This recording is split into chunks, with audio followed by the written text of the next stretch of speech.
காலத்தை வென்ற சரித்திர நாயகர் கல்கியின் கல்வனின் காதலி. அத்தியாயம் 26. சூ பிடி. சில நாளைக்கெல்லாம் ரத்தினம் பஞ்சநாதம் பிள்ளையிடம் சென்று தான் தெரியாதனமாக செய்த குற்றங்களை மன்னிக்க வேண்டுமென்று கேட்டுக்கொண்டான்.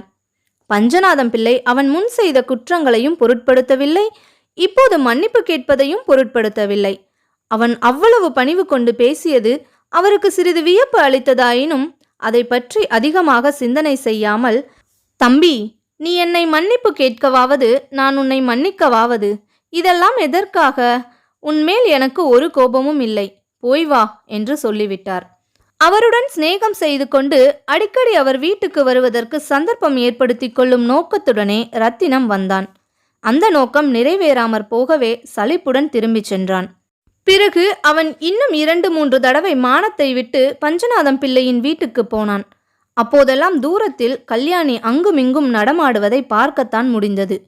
அவளுடைய அருகில் நெருங்கவோ அவளுடன் பேசவோ சௌகரியம் ஏற்படவில்லை. இதனால் அவனுடைய உள்ளத்தை எரித்து கொண்டிருந்த தீ இன்னும் கொழுந்துவிட்டு எரியத் தொடங்கியது. பஞ்சநாதம் பிள்ளை காலஞ்சென்றபோது ரத்தினம் ஊரில் இல்லை. ஆனால் அவருடைய மரண செய்தி கேட்டதும் அவன் பரபரப்புடன் ஊருக்கு ஓடி வந்தான். பஞ்சநாதம் பிள்ளை உயில் ஒன்றும் எழுதி வைக்காமல் இறந்திருந்தால் கல்யாணிக்கு பிற்காலம் அவருடைய சொத்துக்கள் எல்லாம் இவனே உரியவன். ஆகவே சொத்துக்களின் மேற்பார்வையை இப்போதே தான் எடுத்து கொள்ள வேண்டியதுதான். இதன் மூலம் கல்யாணியுடன் பேசி பழகுவதற்கும் அவசியம் ஏற்படும். இவ்வாறு தான் எதிர்பார்த்து கொண்டிருந்த சந்தர்ப்பம் எதிர்பாராத முறையில் வந்துவிட்டதாகவே அவன் கருதினான். தாமரை ஓடைக்கு வந்து விசாரித்து உயில் எழுதப்பட்டிருக்கும் விவரம் தெரிந்ததும் அவனுடைய உற்சாகம் வெகுவாக குறைந்தது. உயிலே பொய் உயில், போர்ஜரி செய்தது, செல்லாதது என்றெல்லாம் வழக்காடலாமா என்று சிந்தனை செய்ய தொடங்கினான். ஆனாலும் இதை வெளியில் காட்டிக்கொள்ளாமல் கல்யாணியின் வீட்டுக்கு சென்று உத்திரக்கிரியைகளில் ஒத்தாசை செய்தான். கல்யாணியின் தகப்பனார் திருச்சிற்றம்பலம் பிள்ளைக்கு அவனுடைய பூர்வோத்தரம் ஒன்றும் தெரியாதபடியால் இறந்து போனவருக்கு முக்கியமான பந்துவாகவே அவனை கருதி எல்லா விஷயங்களிலும் அவனுடன் கலந்து யோசனை செய்ய தொடங்கினார். அவன் அபிப்பிராயப்படியே சகல காரியங்களும் செய்து வந்தார். கருமங்கள் எல்லாம் ஆனதும் நிலப்புலன்களின் சாகுபடிகளை பற்றி தீர்மானிக்க வேண்டி வந்தது. நிலங்களை பிரித்து பிரித்து குத்தகைக்கு விட்டுவிட வேண்டுமென்றும் அதற்கு ஏற்பாடுகள் தாம் செய்வதாகவும் ரத்தினம் பிள்ளை சொன்னார். திருச்சிற்றம்பலம் பிள்ளையும் இதற்கு சம்மதித்தார். அன்றிரவு சாப்பிடும்போது அவர் இவ்விஷயத்தை பற்றி பிரஸ்தாபித்தார். அது கல்யாணியின் காதில் விழுந்தது. அவள் உடனே, அப்பா, சாகுபடியெல்லாம் இத்தனை நாளாக நடந்து வந்தது போலவே இனிமேலும் நடக்க வேண்டும், மாறுதல் ஒன்றும் கூடாது என்றாள். அதிகார தோரணையுடன் அவள் இவ்வாறு பேசியது திருச்சிற்றம்பலம் பிள்ளைக்கு அதிசயமாயிருந்தது. சிறிது கோபத்தை உண்டு பண்ணிற்று.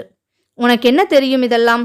சொந்த பண்ணை வைத்து நடத்த முடியாது, ஆள்களை மேய்ப்பது ரொம்ப கஷ்டம் என்று ரத்தினம் பிள்ளை சொல்றாரே, அது யார்? அது ரத்தினம் பிள்ளை. நம்முடைய வீட்டு காரியத்துக்கு அவர் என்ன யோசனை என்றாள் கல்யாணி. திருச்சிற்றம்பலம் பிள்ளை திகைத்து போனார். ஆனாலும் அவர் சமாளித்து கொண்டு, என்ன அப்படி தூக்கி எறிந்து பேசுகிறாய்? புலிப்பட்டி பிள்ளையை சொல்கிறேன். இந்த ஊர் நெளிவு சிலிவு எல்லாம் அவருக்கு தானே தெரியும். நான் ஊருக்கு புதிது, நீயோ சிறு பெண், உலகம் தெரியாதவள், உன்னால் என்ன முடியும் என்று சொல்கையில் கல்யாணி குறுக்கிட்டு, அப்பா, இந்த யோசனையெல்லாம் உங்கள் பெண்ணை கிளமாப்பிள்ளைக்கு கல்யாணம் செய்து கொடுப்பதற்கு முன்னாலேயே உங்களுக்கு தோன்றி இருக்க வேண்டும் என்றாள். திருச்சிற்றம்பலம் பிள்ளையின் வாய் அடைத்து போய் விட்டது. கல்யாணியின் குணத்தில் ஏற்பட்டிருக்கும் மாறுதல் அவருக்கு அர்த்தமாகவே இல்லை. இந்த வீட்டில் கல்யாணிதான் சர்வ சுதந்திர எஜமானி, தமக்கு ஒரு அதிகாரமும் இல்லை என்று அவருக்கு 2 நாளில் ஸ்பஷ்டமாக தெரிந்து போகவே அவர் கோபித்து கொண்டு பூங்குளத்துக்கே போய்விட்டார்.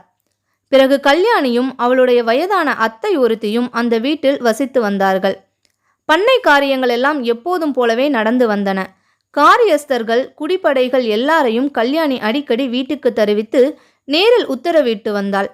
அவர்கள் எல்லாரும் பண்ணையாரின் எதிர்பாராத மரணத்தினால் என்ன விபரீதமான மாறுதல் ஏற்படுமோ என்று திகிலடைந்தவர்கள் இப்போது மிகவும் குதூகலத்துடன் தங்கள் வேலைகளை சரிவர செய்து வந்தார்கள். ரத்தினம் பிள்ளைக்கு இதெல்லாம் ஒன்றும் பிடிக்கவே இல்லை. அவனுடைய உத்தேசங்கள் எல்லாம் தவறிப்போயே வந்தன. ஆனாலும் அவன் நிராசை அடைந்து விடவில்லை. பல தடவை அவன் தாமரை ஓடை பண்ணையின் வீட்டுக்கு போய் திண்ணையில் உட்கார்ந்து கொண்டு ஆட்சியுடன் சில முக்கியமான விஷயங்கள் பேச வேண்டியதிருக்கிறதென்று வேலைக்காரியிடம் சொல்லி அனுப்புவான். ஆட்சிக்கு உடம்பு சரியில்லை என்றும் ஏதாவது முக்கியமான விஷயம் இருந்தால் காரியஸ்தரிடம் தெரிவிக்க சொன்னதாகவும் வேலைக்காரி வந்து கூறுவாள். கடைசி தடவை ரத்தினம் பிள்ளை அவ்வாறு வந்திருந்தபோது ஒரு விசேஷ சம்பவம் நடந்தது. பண்ணையாரின் வீட்டு வாசலில் எப்போதும் ஒரு நாய் கட்டியிருக்கும். அது உயர்ந்த ஜாதி நாய். பார்த்தால் சாது மாதிரிதான் இருக்கும். குறைக்காது, யாரையும் அனாவசியமாக கடிக்காது. ஆனால் எஜமான் மட்டும் ஏவி விட்டால் முழங்கால் சதையில் குறைந்தது ஒரு ராத்தால் சதை எடுத்து பட்சணம் செய்தாலொழிய அதற்கு சரி கட்டி வராது. அந்த நாய் வீட்டின் முன் ஹாலில் ஜன்னல் கம்பியில் அன்று சங்கிலியால் கட்டப்பட்டிருந்தது. ரத்தினம் பிள்ளை வாசல் அருகில் வந்ததும் அந்த ஜன்னல் அண்டை ஒரு பெண்ணின் கை தெரிந்தது.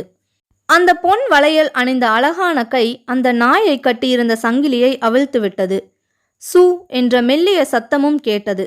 அவ்வளவுதான். நாய் ஒரே ஒரு தடவை லொல் என்று குரைத்துவிட்டு வாய்ப்பேச்சில் அதிக நம்பிக்கையில்லாத வீரனைப் போல் புலிப்பட்டி பிள்ளைவாளின் மேல் பாய்ந்தது. பிள்ளைவாள் ஓடினார். நாயும் பின்தொடர்ந்தது. சீக்கிரத்தில் அவருடைய கால் சட்டையை அது பற்றிற்று. ஒரே கடியில் சட்டையை கிழித்து சதையை கவ்விற்று. பிள்ளைவாள் மும்மடங்கு வேகமாய் ஓடினார். நாயும் அவருடைய முழங்கால் சதையை ருசி பார்த்து கொண்டே தொடர்ந்து ஓடிற்று. அவரை தெரு முனை வரையில் கொண்டு போய் வழி அனுப்பிய பிறகுதான் திரும்பி வந்தது. துரத்தப்பட்டு ஓடுகிறவனிடம் சாதாரணமாய் அனுதாபம் உண்டாவது கிடையாது. இது மனித சுபாவம். இந்த சுபாவத்தையொட்டி புலிப்பட்டி பிள்ளைவாள் நாயினால் துரத்தப்பட்டு ஓடிய போது வீதியில் நின்றவர்கள், பிள்ளைகள், பெரியவர்கள் கூட சிரித்தார்கள். சில துஷ்ட பிள்ளைகள் சு பிடி என்று நாயை உற்சாகப்படுத்தினார்கள். நாயின் பல்லினால் பிள்ளைவாளுக்கு காலிலே புண்ணும் ஊராருடைய சிரிப்பினால் அவருடைய உள்ளத்திலே புண்ணும் ஏற்பட்டன. கல்யாணியிடம் அவர் அளவில்லாத துவேஷம் கொண்டார். எப்படியும் அவளை பழிவாங்குவதென்று தீர்மானித்தார். இத்துடன் இந்த அத்தியாயம் நிறைவு பெற்றது. உங்களை அடுத்த அத்தியாயத்தில் சந்திக்கிறேன். அதுவரை உங்களிடமிருந்து விடை பெறுவது நான் உங்கள் நீலா.